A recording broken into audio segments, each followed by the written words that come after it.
शरद यादव जी बड़े भाई का मृत्यु का खबर सुन करके मैं काफ़ी विचलित हुआ हूँ, काफ़ी दुखी हूँ और काफ़ी आघात लगा है। शरद जी के आकस्मिक निधन के समाचार से स्तब्ध हूँ। शरद जी से मेरे व्यक्तिगत रिश्ते और राजनीतिक रिश्ते पिछले 40 वर्षों के रहे।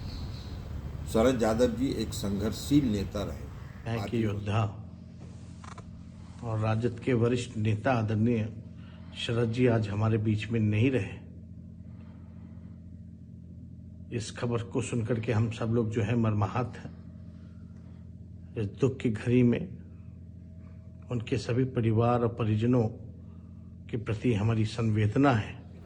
देखिए, शरद यादव जी के निधन से हम सब लोग दुखी हैं। शरद यादव जी यद्यपि पैदा हुए मध्य प्रदेश में, लेकिन बिहार में उनकी कर्मभूमि रही है।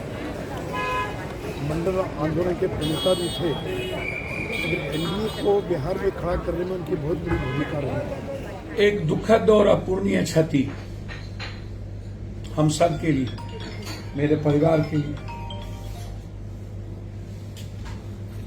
मेरे व्यक्तिगत जीवन के लिए। सत सत प्रणाम, अंतःकरण मन हृदय से प्रणाम।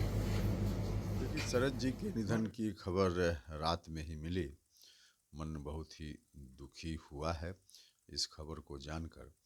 हम उनके प्रति श्रद्धांजलि व्यक्त करते हैं। उनके निधन से इतना बड़ा नुकसान हुआ है, इतनी बड़ी क्षति हुई है जिसकी भरपाई नहीं संभव है। नमस्कार, न्यूज पल्स में आप सबों का स्वागत है। जी हाँ, शरद यादव इस दुनिया में नहीं रहे। उनका जाना आप कह सकते हैं कि समाजवादी आंदोलन का शरद युग का समापन है, अस्त है। वो शरद यादव जो अपनी राजनीतिक जीवन की शुरुआत जबलपुर यूनिवर्सिटी से किया, मध्य प्रदेश में 2 बार सांसद रहे, फिर यूपी आए और फिर बिहार के होकर रह गए। वो कहते थे कि बिहार का मिजाज ही कुछ अलग है।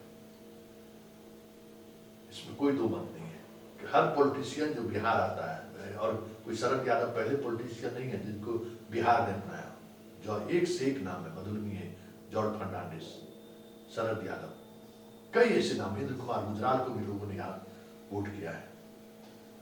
तो बिहार इस तरीके के राजनीतिक मिजाज की धरती रही है, और जहां कहीं से भी इस तरह की संभावनाएं दिखती है वो उनके साथ खड़े हो जाते हैं। शरद यादव को मधेपुरा जैसी सीट पर, जहां रोम में पोप और मधेपुरा में गोप की बात होती है, उस जगह पर उन्होंने लालू के विकल्प के रूप में उनको खड़ा किया।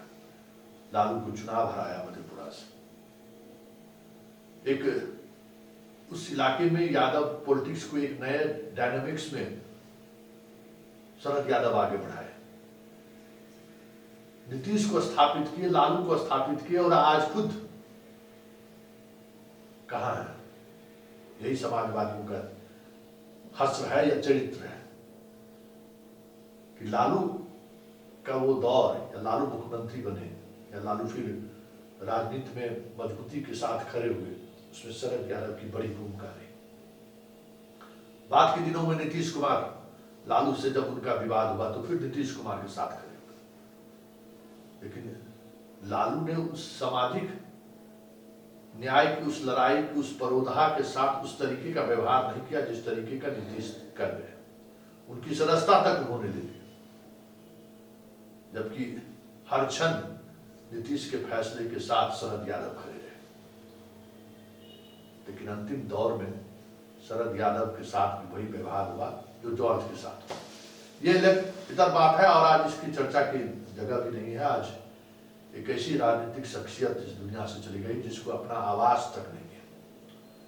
इतने बड़े राजनीतिक सफर के बावजूद भी कोई ये नहीं कह सकता है कि शरद यादव का कहां की उन्होंने किस किस तरीके की संपत्ति अर्जित की है। और यही वजह है कि आज उनके निधन की सूचना से समाजवादी विचारधाराओं से जुड़े हुए लोग जो हैं वो काफी मर्माहत हैं। सबसे पहले राहुल पहुंचते हैं। राहुल ने जो कहा है बहुत दूर की बात उन्होंने कही है, और जिस अंदाज में कहा है ये भी बड़ी बात है। हालांकि सबसे लंबे समय तक जिन राजनीतिक व्यक्ति के खिलाफ वो खड़े रहे, लालू यादव और तेजस्वी यादव की, सबसे पहले लालू यादव तो अब अस्पताल से अपनी संवेदनाएं व्यक्त की, तेजस्वी यादव का भी बहुत ही भावुक संदेश आया है, लेकिन नीतीश कुमार का ट्वीट भी आता है तो कई घंटों के बाद, अभी तक कोई उनका संदेशा नहीं आया। वो अंतिम संस्कार में शामिल होंगे, इसकी भी बात अभी तक सामने नहीं आई। जानकारी तो यहां तक है कि ललन सिंह दिल्ली में मौजूद थे, लेकिन शरद यादव के अंतिम दर्शन में शामिल होने के बजाय वो पटना वापस लौट आए, और एयरपोर्ट पर आने के बाद बहुत भावुक होकर बड़ी बड़ी बातें वो कह रहे हैं। कई तरह की चीजें हैं, और इस देश की राजनीति की मिजाज किस दिशा में बढ़ रहा है इसको भी समझने की जरूरत है। राजनीति में अस्थायी न कोई दोस्त होता है न कोई दुश्मन होता है, लेकिन ये सारी परंपराएं जो शुरू हो रही है वो उस और बढ़ रहा है जो राजनीति की तमाम मर्यादाओं को लेकर जो उदाहरण दिए जाते थे, वो अब उदाहरण ही रह जाए पुस्तकों में तो कोई बड़ी बात नहीं होगी। वाजपेयी बीमार थे, राजीव गांधी को पता चला तो उनका ये बेहतर इलाज हो इसके लिए अमेरिका जाने के लिए एक संसदीय टीम का गठन कर दिया। लेकिन क्या आज के इस दौर में ये संभव है क्या? ऐसे में राजनीति जिस कटुता की तरफ बढ़ रहा है, वो कटुता भारतीय डेमोक्रेसी के लिए तो सही नहीं है। तो शरद यादव के इस निधन पर इस समझने की जरूरत है कि राजनीति में हम कहाँ जा रहे हैं, किस ओर जा रहे हैं। वैसे इस आदमी ने जो बिहार की राजनीति हो या समाजवादी विचारधाराओं की जो राजनीति है, उसको जिस मुकाम तक इन्होंने पहुंचाया है, जब कभी भी मंडल आयोग की चर्चा होगी तो वीपी सिंह के साथ शरद यादव की भी चर्चा होगी, और जब कभी इतिहास लिखा जाएगा सामाजिक न्याय का तो उसमें शरद यादव की भी चर्चा होगी। उस इतिहास में जब जब शरद यादव को याद किया जाएगा, एक सामाजिक न्याय के नायक रूप में याद किया जाएगा। इन्होंने राजनीति की वो धाराओं को आगे बढ़ाने का काम किया जिन धाराओं को लोहिया ने शुरुआत की।